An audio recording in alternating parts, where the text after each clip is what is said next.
후보자는 본인이 전입신고해서 사는 아파트에 대해서 지금까지 전세권 등기를 설정해 본 적이 없어요. 근데 굳이 아들이 사는 용산구와 세종시 아파트는 이례적으로 전세권 등기 설정을 합니다. 왜냐? 전입신고를 할 수가 없기 때문에. 누가 보더라도 주말에는 세종시. 예리하네. 이런 말씀까지 그냥 간단하게. 그 시기에 발병을 했습니다. 발병을 해서 지금까지 치료를 받고 있습니다. 그러면 뭐 그 말씀을 전제로 해서요. 처음 뵙겠습니다, 후보자님. 네, 안녕하세요, 의원님. 제가 예결위 간사를 맡고 있어서요. 네, 누가 장관으로 오시든 이제 함께 일해야 되는 입장이라서 원래 예산과 재정에 대한 질의를 준비해 왔었는데 오전에 답변하시는 것을 들으면서 몇 가지 의구심이 생겨서 제가 확인을 좀 하고자 합니다. 명쾌하게 좀 설명을 해주시면 좋겠습니다.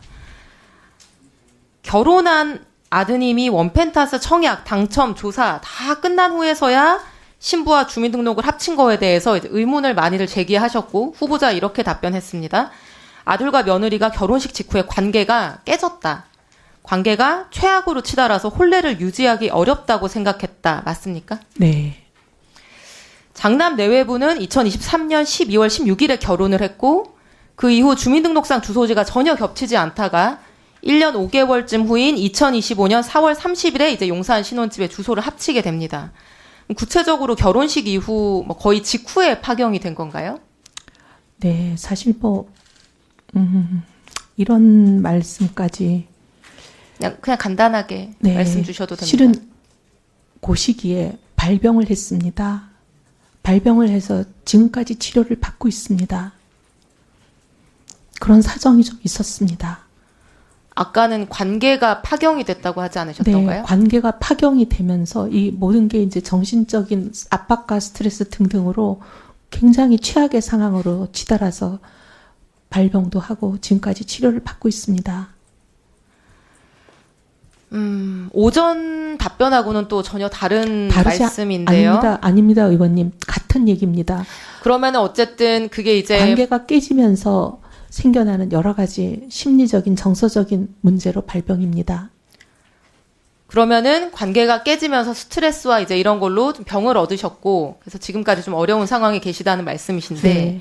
이제 어쨌든 1년 5개월 후에 같이 주소지를 합치게 되기 전까지 이제 같이 살기 어려울 정도로 파경이 된 상태셨다. 그래서 주소지가 달랐던 거다 말씀을 하셨던 거죠. 그러면은 뭐 그 말씀을 전제로 해서요. 네, 청문회를 보시는 분들이 이런 의문이 드실 것 같아요. 지금 이제 뭐 기사 댓글이나 이런 것들도 많이 달리고 있는데 제가 그 내용 중에 저도 좀 의문이 가는 부분들을 여쭤보려고 하는데 그렇게 그럼 관계가 파경이 돼서 최악으로 치달은 상태에서 왜 시댁돈으로 잡은 용산 아파트를 파경된 상태에 며느리가 혼자 산 거죠? 7억 3천짜리 용산 아파트인데 이것도 사용료를 받으셨습니까? 사용료를 받은 건 아니고요. 돈을 이제 빌려줘서 각자 서로 분담을 해서 구한 아파트고 대출금의 일부는 갚고 아직 일부는 못 갚은 채로 남아있는 상황입니다. 그런데 의원님, 사람 관계라는 게 그렇게 하루아침에 딱 끊어지는 것도 아니지 않습니까? 그럼 어쨌든 많은 같이 사람들이 살지 않는 상황이었고 같이 살기 어려운 상황이었는데 그럼 이 용산구 전셋집을 어디 부동산에 내놓거나 매물로 내놓은 게 있습니까? 그렇지는 않고요. 어쨌든 저희는 그 관계가 다시 봉합되길 바랬습니다. 그래서 모든 가족이 굉장히 어렵게 노력하고 있던 시기였습니다. 그러면 그렇다고 치고요. 네. 그런 어려운 관계 속에 있는 상황에서 후보자 가족이 2달 동안의 임시 거처가 필요해집니다. 그러면 재산이 뭐 아들 3분까지 한 178억 정도 되시는 것 같은데 이렇게 재산도 여유가 있는 상황이기 때문에 다른 아파트 단기 임차를 할 수도 있고 요즘 이주할 때는 에어비앤비 단기 임대를 하기도 합니다. 보니까. 그런데 파경에 가까운 상태인 며느리가 혼자 살고 있는 집에 며느리를 2달 동안 이사를 보내고 들어갔다가 다시 2달 후에 그 집을 교대한다. 왜 굳이 관계가 파탄난 며느리에게 협조를 구하는 거죠? 협조를 구했다기보다는 그냥 저희가 들어갈 곳이 없다라는 사정을 전달했고 그냥 그 어떻게 보면 남편과 며느님은 도곡 렉슬에 이사를 2달 동안 2번을 한 거거든요. 갔다가 왔다가. 근데 의원님 이사가 별로 이렇게 집기나 살림살이가 없기 때문에 근데 지금 이제 말씀하시는 것과 부합되는 어떤 자료는 전혀 제출되지 않은 상황이어서 아니요, 후보자님의 말씀만 듣고 지금 그러려니 이제 해야 되는 상황이거든요. 아닙니다. 다음 질문 전세 드려보겠습니다. 이사 업체와의 계약서를 제출을 했습니다. 의원님께도 드리겠습니다. 차규근 의원님께 드린 자료를 또 드리겠습니다. 그때 당시 이사했던 이사업체와의 계약서가 있습니다. 네. 2 슬라이드를 좀 넘겨주시고요. 3번 페이지로. 네.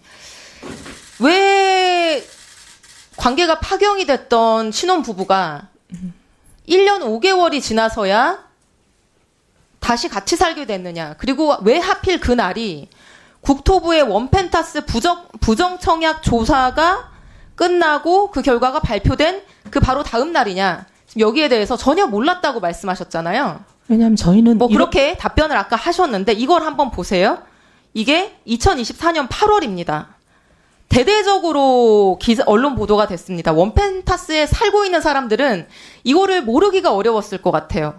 왜냐하면 실제로 아파트 안에서 조사받는 세대들도 많이 있었을 거기 때문에 뭐 요새 아파트의 내부 단톡방이니 카페니 이런 곳에서 떠들썩했을 수밖에 없을 것 같거든요. 저희는 그런데 후보자 가족이 5분이나 되는데 이걸 아무도 몰랐다? 이렇게 대대적으로 보도가 되는데 아니요, 의원님 그 얘기가 아니고요.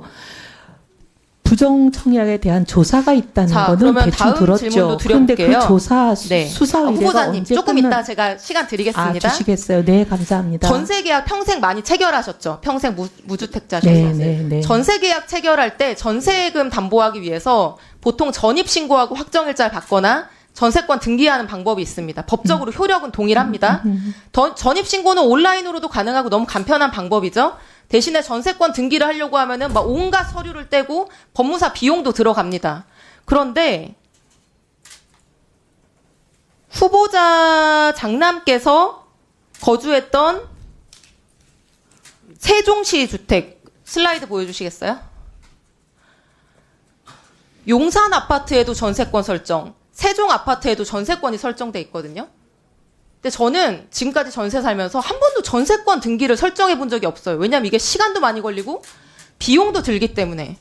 그럼 상식적으로 이거를 봤을 때 전입신고를 부모님의 청약 신청 때문에 장남이 살고 있는 곳에 전입신고를 할 수가 없기 때문에 비용과 시간을 들여서 전세권 등기를 했다라고 보는 게 합리적일 것 같은데 이 부분에 대한 답변 해주실 수 있습니까? 네, 2가지를 묶어서 말씀드리겠습니다. 첫째, 원펜타스에 대해서 청약에 시끄럽다는 거는 대충은 알고 있었습니다. 하지만 저희 가족은 어디에 살든 한 번도 그 아파트 단지 내에 뭐 단톡방이나 이런 게 들어봐 본 적이 없고요.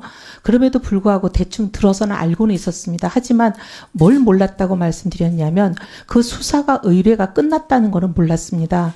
지금 말씀하신 거는 장남이 반포집에서 용산집으로 세대 분리를 해서 나간 시점이 왜 하필이면 조사가 끝난 날이냐 그 말씀이시잖아요. 그 조사가 끝났는지에 대해서 후보자는 전세권 등기 문제에 대해서 지금 아직 답변 전이신데 그거 할 거예요. 후보자는 본인이 전입신고해서 사는 아파트에 대해서 지금까지 전세권 등기를 설정해 본 적이 없어요. 근데 굳이 아들이 사는 용산구와 세종시 아파트는 이례적으로 전세권 등기 설정을 합니다. 왜냐? 전입신고를 할 수가 없기 때문에. 누가 보더라도 주말에는 세종시, 예리하네.